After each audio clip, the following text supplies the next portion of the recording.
He never thought he would join a cult. Nobody does. People imagine cult members as naive, unstable, uneducated. But the truth is far more terrifying. Cults don't recruit the weak. They recruit the broken. And he was broken long before they found him. Ethan grew up in a home full of noise. Not the good kind. Not laughter. Not music. But yelling. Slamming doors. Threats whispered through gritted teeth. By the time he turned 19, Ethan wanted only two things: silence and belonging. That's when the enlightened path found him. A soft-spoken young man handed him a flyer on a bus stop bench. Friendly smile. Warm eyes. Very unlike the world Ethan knew. "You look like someone carrying too much weight," the stranger said. "We have meetings for people like you. Safe meetings. You're welcome to visit. No pressure. No manipulation. Just kindness." Ethan couldn't remember the last time anyone spoke to him like that. He didn't know it, but that moment would cost him 7 years of his life. He went to the meeting the next night. A small room lit by candles. Soft music. People sitting in a circle, speaking gently, listening deeply. No shouting. No chaos. No judgment. For the first time in years, Ethan felt seen. He should have walked away. But how could he walk away from the first place that made him feel human? The group welcomed him instantly, offered him food, asked about his story. Some cried with him. Some prayed over him. Some hugged him like he was family. And that's how it starts. Not with chains, not with threats, but with love that feels too good to question. As months passed, the group asked for small commitments. Come twice a week. Try reading our teachings. Just trust the process. Small steps, barely noticeable, until one day you look back and realize you've walked miles into darkness. Ethan became especially close to their leader, a charismatic man in his 50s with a soothing voice and a talent for making people feel chosen. "We are your true family," the leader would say. "Your old life was built on lies. But here you are finally free." The more Ethan listened, the more he believed. They taught him that outsiders were dangerous, that the world was corrupt and poisoned, that only the group held the truth, only the leader heard from the light, only obedience brought salvation. What Ethan didn't notice was how slowly, methodically, the group isolated him. First, they suggested he move into communal housing for accountability. Then they convinced him to cut contact with old friends who don't understand your spiritual journey. Finally, they pressured him to disconnect completely from his parents, who questioned the group's control. "Doubt is the language of darkness," the leader warned. "And darkness wants you back." Ethan obeyed, not because he was weak, but because he was desperate to belong to someone, anyone. 3 years passed, then 4, then 5. Ethan lost himself inside that place, inside their teachings, inside the leader's voice, inside rules that grew more controlling each year. No phones, no internet, no outside contact, no leaving without permission, mandatory fasting, mandatory confessions, mandatory spiritual correction sessions, which were nothing short of psychological control. He didn't realize he was trapped, not until the day someone new joined the community. A woman named Claire, who wasn't afraid to ask questions. Real questions. Dangerous questions. Why does the leader need so much power?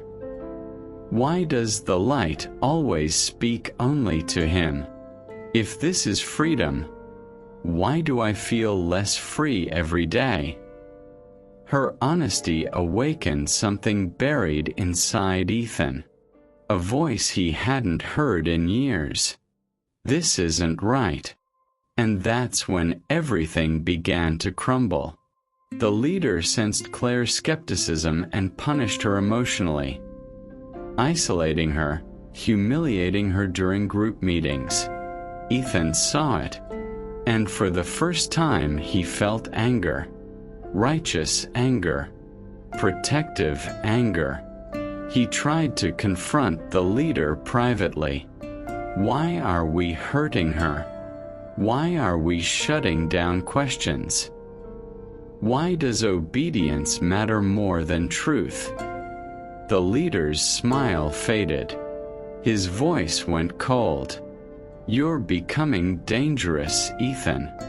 That night, 2 men from the group took his room key. They assigned someone to watch over him. They accused him of letting the darkness whisper lies. Suddenly, Ethan was no longer a beloved member. He was a threat, and threats had consequences. He realized then he had to escape. But escape from a cult is not simple. They watched him constantly, followed him, questioned him, confiscated his things, removed his privileges, manipulated the others to fear him. He had become a prisoner, and prisoners don't escape without help.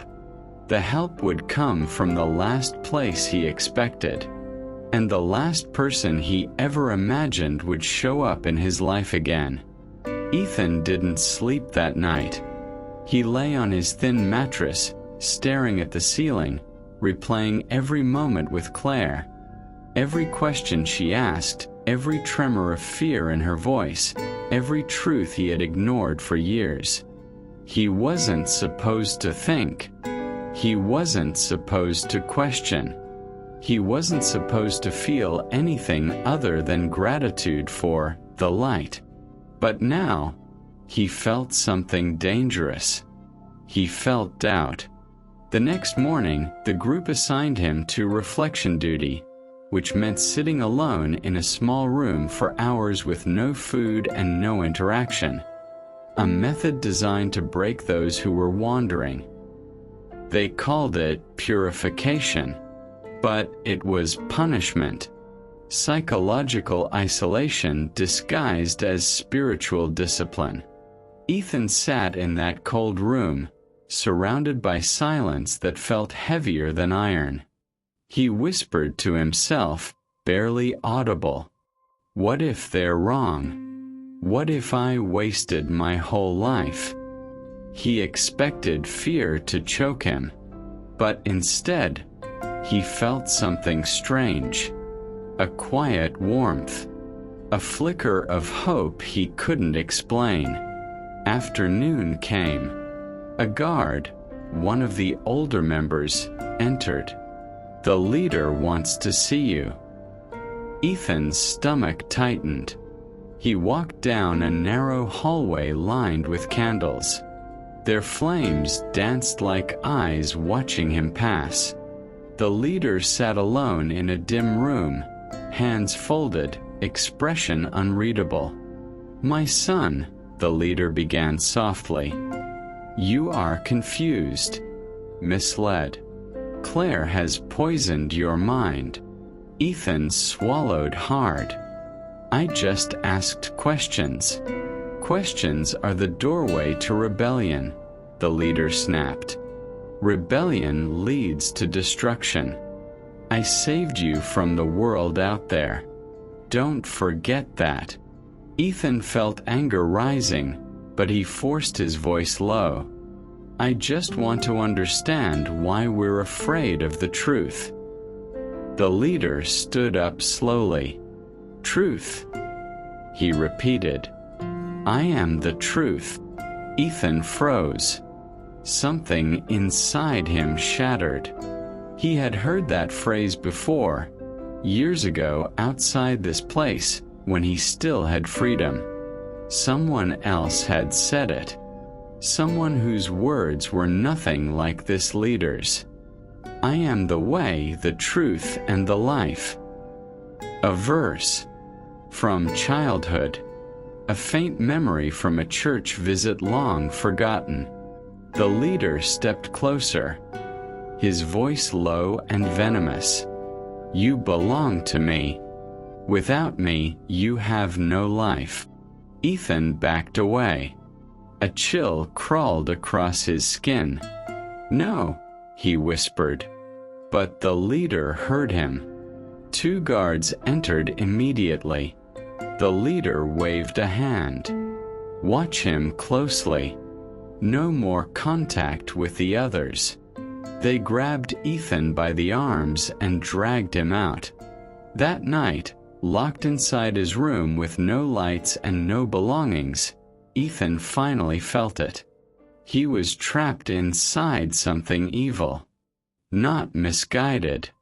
Not enlightened. Not spiritual. Evil. Hours passed. The moonlight crept through the barred window. Ethan sat on the floor, shaking. And then the door opened. A silhouette stepped inside. Soft footsteps. A whisper. Ethan, we don't have much time. It was Claire. She held a small flashlight and a folded map, not of the compound, but of the surrounding forest. I heard what happened, she said. They're planning to send you to correction retreat. People don't come back the same, Ethan. Some don't come back at all. Ethan felt a cold rush down his spine. Why are you helping me? He asked. Claire took a breath, eyes full of fear and determination. Because someone helped me once, she said quietly. And because, Ethan, this isn't truth. This isn't God. This isn't light. This is bondage. And deep down, I think you already know that. Her words pierced him more sharply than any punishment he'd endured. She opened the map. There's a narrow trail behind the storage building. It leads through the woods and out to the main road. But we have one chance. If we get caught. She didn't finish the sentence. Ethan stared at the door, then at the window, then at Claire. His heart pounded so loudly he could hear it echo. Running meant abandoning everything he had believed for 7 years. But staying meant losing himself forever. His voice trembled. What if we don't make it? Claire's eyes softened. Then at least we tried. And if there really is a God out there. She hesitated. Maybe he'll guide us. Ethan looked at her, really looked at her, and saw something he hadn't seen in years. Hope, even if it was only a flicker. He nodded. Let's go. They slipped into the hallway. The compound was silent. Too silent. Every shadow felt alive, waiting. Every crack in the floor warned them to move gently. Breathe quietly, pray silently. They reached the back door. It creaked faintly. Ethan froze. A guard coughed nearby. Ethan grabbed Claire's hand. They darted behind a shed, hearts hammering. This was it. The point of no return. Ethan whispered, voice shaking, "God, if you're real, help us." He didn't know it then, but he had just prayed the most important prayer of his life. They waited in silence, pressed against the cold wall behind the shed. The night felt heavier than usual, as if the air itself was warning them to turn back.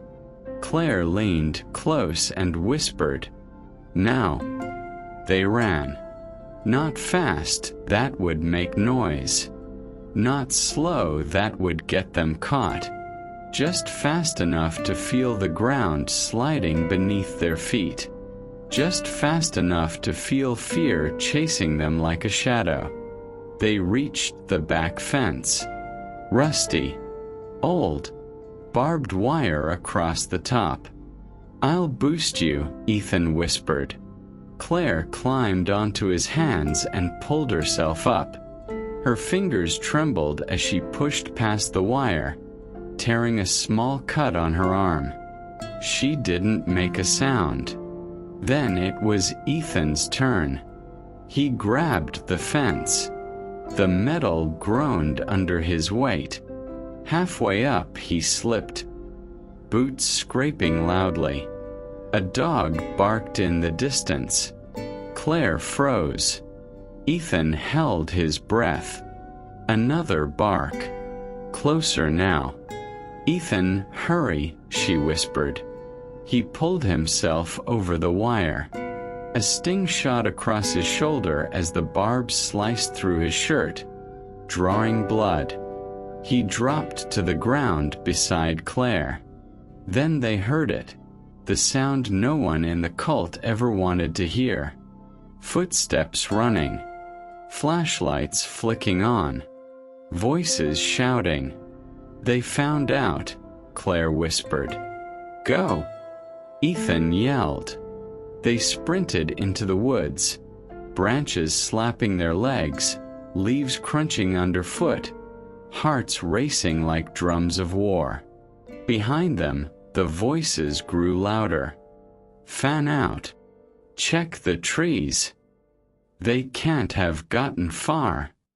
Claire yanked Ethan's arm and pulled him down behind a fallen log. They crouched low as three men ran past, flashlights cutting through the darkness like blades. Ethan felt his chest tightening, sweat dripping, fear trying to crush him. "Claire, we're not going to make it," he whispered. Claire shook her head fiercely. "Don't say that. But they're everywhere." She grabbed his face with both hands. "Ethan, look at me. Do you want to be free?"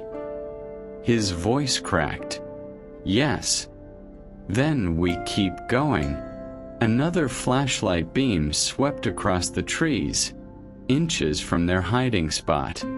Ethan shut his eyes. And in that moment something strange happened. He felt calm. Not the calm the cult forced on him with meditation or deprivation. A different calm. Warm. Alive. A calm that felt like someone was whispering, "I'm here."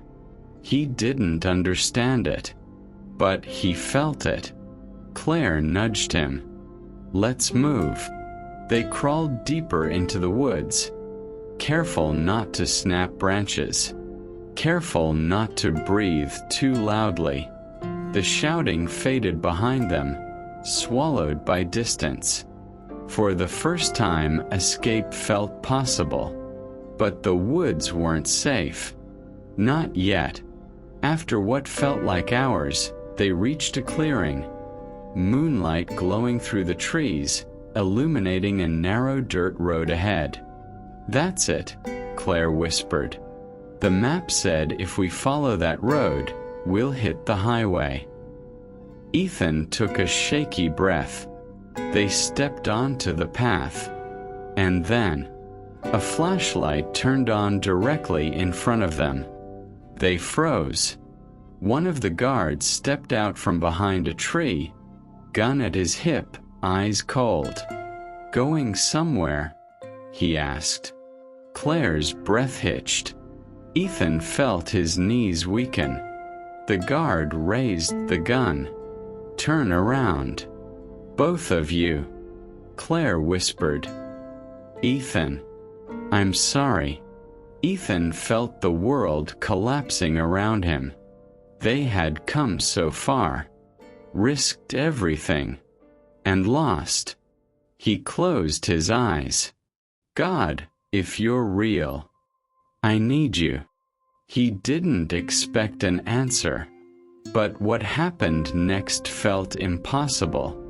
A sudden cracking sound echoed through the woods, a branch snapping violently.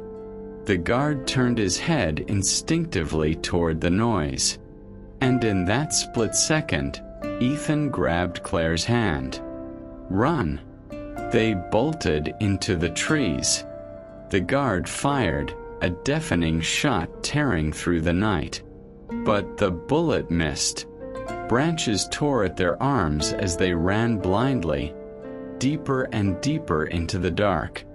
Another shot. Another miss. This time, Ethan didn't feel fear. He felt protection. They burst out of the forest and stumbled onto the edge of a long, empty highway. Claire collapsed to her knees, gasping for air. Ethan grabbed her shoulders, eyes wide, heart pounding. "Claire, that noise, the branch, it sounded like someone stepped on it." Claire shook her head. "No one was there, Ethan." He swallowed hard. "Then what made that sound?" Claire exhaled shakily. Maybe God really is watching." A pair of headlights appeared in the distance. A truck, slow-moving, coming toward them. Ethan stood and waved frantically. The truck pulled over. The driver rolled down the window. An older man with a long beard and gentle eyes. "You kids lost?" he asked. Ethan and Claire exchanged a look. Then Ethan said the most honest words he had spoken in 7 years. "Yes, we're lost." The man leaned closer. "Well, I can take you somewhere safe." And as Ethan climbed into the truck, he felt something he hadn't felt since he was a child. Hope. Not the hope the cult promised. Real hope. A hope that felt like someone whispering again, "Keep going. I'm not done with you yet." The truck rumbled down the empty highway, its headlights carving a narrow path through the darkness. Ethan sat in the back seat with Claire, both of them trembling. From fear, from exhaustion, from the overwhelming weight of what had just happened. The driver didn't pry, didn't interrogate, didn't look at them with suspicion. He simply drove. After several minutes of silence, he spoke gently. "You two look like you've been through something real hard." Ethan swallowed. He didn't trust his voice enough to respond. Claire leaned forward. "Sir, why did you stop for us?" The man smiled softly in the rearview mirror. "I didn't stop for you," he said. "I stopped because God told me to." Ethan's heart skipped. Claire's eyes widened. The man continued, not dramatically, not theatrically, but with the calm certainty of someone who had walked with God for a long, long time. "Sometimes he speaks quiet. Sometimes he speaks loud. Tonight, he spoke loud." Ethan felt something warm swell in his chest. Not fear, not confusion, but recognition, the same warmth he felt in the woods when danger closed in. The man pulled onto a gravel driveway leading to a small house with a porch light glowing gently. "You'll be safe here," he said. "My wife and I, we help people. Been doing it for years." He opened the door. The house felt peaceful, like stepping into another world. Inside, an older woman stood waiting, a blanket in her hands. "Oh, you poor kids," she whispered. "Come in. Come in." Ethan stepped over the threshold and felt something he couldn't explain. A presence, a peace, a warmth that settled deep into the places that had been cold for years.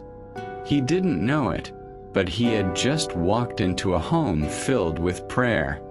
They sat at the kitchen table. The woman poured warm soup. The man sat beside them.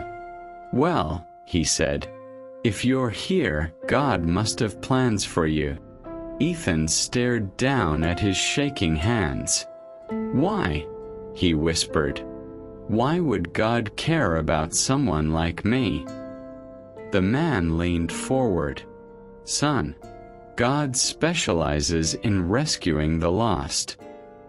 Ethan felt tears burning at the corners of his eyes.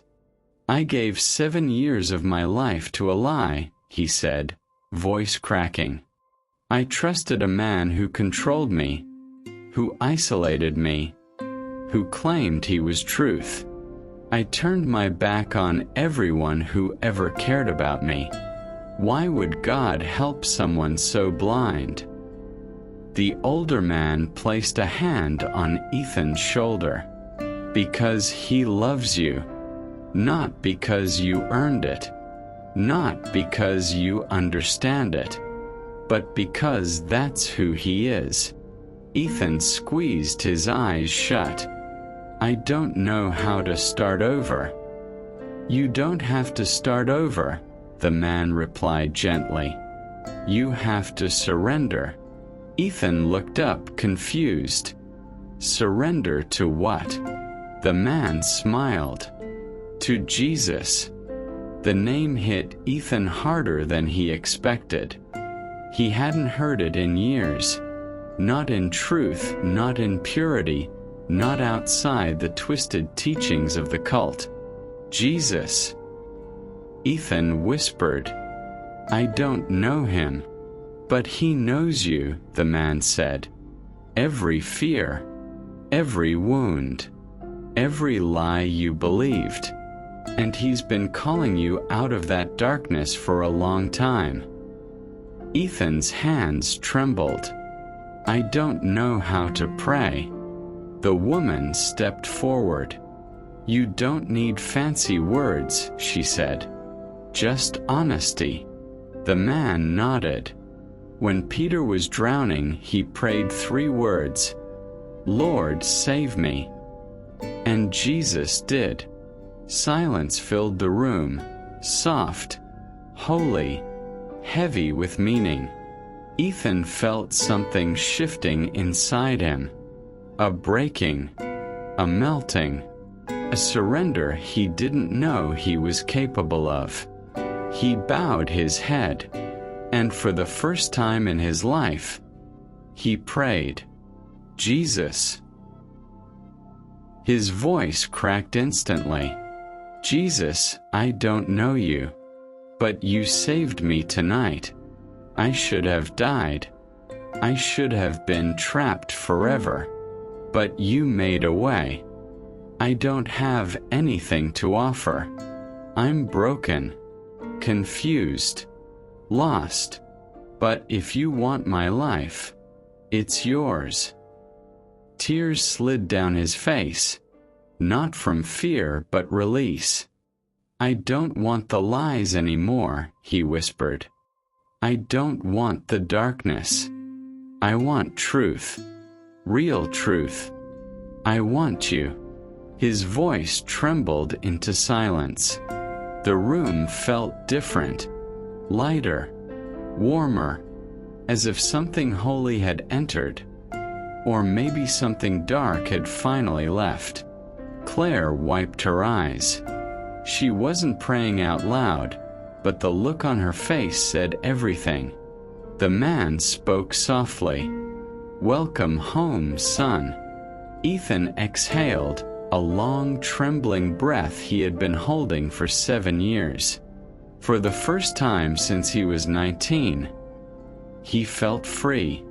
Not free because he escaped a compound. Not free because he outran danger. Not free because of luck or cleverness. Free because Jesus had stepped into his darkness and turned on the light. Ethan stayed with the older couple for several days. He slept more in those days than he had in years. He cried without shame. He ate without fear. He breathed without permission.